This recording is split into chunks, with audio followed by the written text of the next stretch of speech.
যেদিন হযরত ঈসা আলাইহিসসালাম পুনরায় পৃথিবীতে আসবে তখন কি ঘটবে, পৃথিবীর অবস্থা তখন কেমন থাকবে, উনি এসে কি করবেন। বর্তমান পৃথিবীতে দরিদ্র এবং অভাবগ্রস্ত মানুষের কোনো অভাব নেই, কিন্তু হযরত ঈসা আলাইহিসসালাম যখন পুনরায় এই পৃথিবীতে ফিরে আসবেন তিনি সদকা গ্রহণকে প্রত্যাখ্যান করবেন, অর্থাৎ কোনো অভাবী মানুষ অথবা কোনো গরিব মানুষ পৃথিবীতে থাকবে না। মহান আল্লাহ তাআলার দোয়ায় সবাই ধনী হয়ে যাবে, কাজেই তখন সাদাকা গ্রহণ করার মতো কোনো লোক খুঁজে পাওয়া যাবে না। উট, ছাগল বা অন্য কোনো চতুষ্পদ জন্তুর প্রতি যত্ন নেয়ার প্রয়োজন পড়বে না।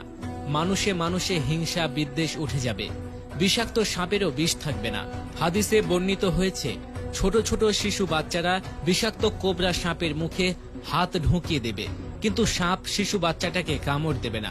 একইভাবে শিশুরা সিংহের পিঠে উঠে বসবে, যেমন ভাবে তারা ঘোড়ার পিঠে উঠে বসে, কিন্তু সিংহ তাদের কোনো ক্ষতি করবে না। ছাগল এবং নেকড়ে বাঘ এক মাঠে চড়ে বেড়াবে, কিন্তু কোনোদিন ছাগলকে খাওয়ার কথা চিন্তাও করবে না, বরং তারা রাখালের মতো দায়িত্ব পালন করবে। একটি গাছ যেমন পাতাতে পরিপূর্ণ হয়ে যায়, ঠিক তেমনি সমগ্র পৃথিবী শান্তিতে পরিপূর্ণ হয়ে যাবে। সর্বত্র শান্তি বিরাজ করবে, প্রত্যেকেই ঈমানদার এবং মুত্তাকি হয়ে যাবে। সকলের একই কথা হবে যে পৃথিবীতে আল্লাহ ছাড়া কারো ইবাদত করা চলবে না। যুদ্ধ বিগ্রহ অস্ত্র উৎপাদন সবকিছুই বন্ধ হয়ে যাবে। হযরত আদম আলাইহিসসালামের জামানায় পৃথিবীতে যেমন সকালে গাছ রোপণ করে বিকেলে ফল পাওয়া যেত, একইভাবে হযরত ঈসা আলাইহিসসালামের আগমনের পর সেই সময় পৃথিবীর সকল শস্য ক্ষেত্রকে ফল ফলাদি এবং ফসলে ভরিয়ে দেবে। ফসলের উৎপাদন বৃদ্ধি পাবে। অন্য এক বর্ণনায় আছে পাহাড়ের উপর বীজ ছিটিয়ে দিলে সেখানেও ফসল উৎপাদন হবে। একটি আঙ্গুরের থোকা এতটা বড় হবে যে একজন মানুষ তা খেয়ে পরিতৃপ্তি হয়ে যাবে। একটি ডালিম একজন মানুষের জন্য যথেষ্ট হবে। গরুর দাম বেড়ে যাবে এবং মাত্র কয়েক পয়সা দিয়ে ঘোড়া ক্রয় করা যাবে।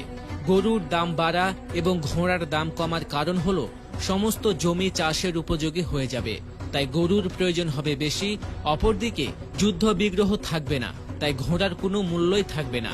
হযরত ঈসা আলাইহিসসালাম পুনরায় আগমনের পর পৃথিবীতে কতদিন অবস্থান করবেন এ ব্যাপারে দুই ধরনের মতামত পাওয়া যায়। কোনো কোনো বর্ণনায় আছে ৬০ বছর অবস্থান করবেন, আবার কোনো কোনো বর্ণনায় আছে ৪০ বছরের কথা। রাসূল সাল্লাল্লাহু আলাইহি ওয়াসাল্লাম বলেছেন ঈসা আলাইহিসসালাম ৪০ বছর পৃথিবীতে অবস্থান করবেন। তিনি সাধারণ মানুষের মতোই মৃত্যুবরণ করবেন। মুসলমানরা তার জানাজার পরেই তাকে দাফন করবে। রাসূল সাল্লাল্লাহু আলাইহি ওয়াসাল্লাম আরো বলেছেন, আমার উম্মতেরা একে অপরকে হিংসা করবে না।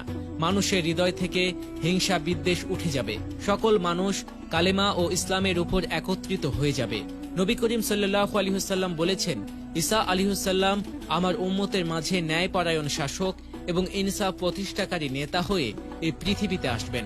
সে আসার পর এই পৃথিবী এমন এক রূপে রূপান্তরিত হবে যেমনটি পৃথিবীর শুরু থেকে শেষ পর্যন্ত কখনো দেখা যায়নি, যা দেখে প্রত্যেকটি মানুষ মনের অজান্তেই বলে উঠবে, এ যেন কিয়ামতের পূর্বে পৃথিবীর বুকে এক টুকরো জান্নাত।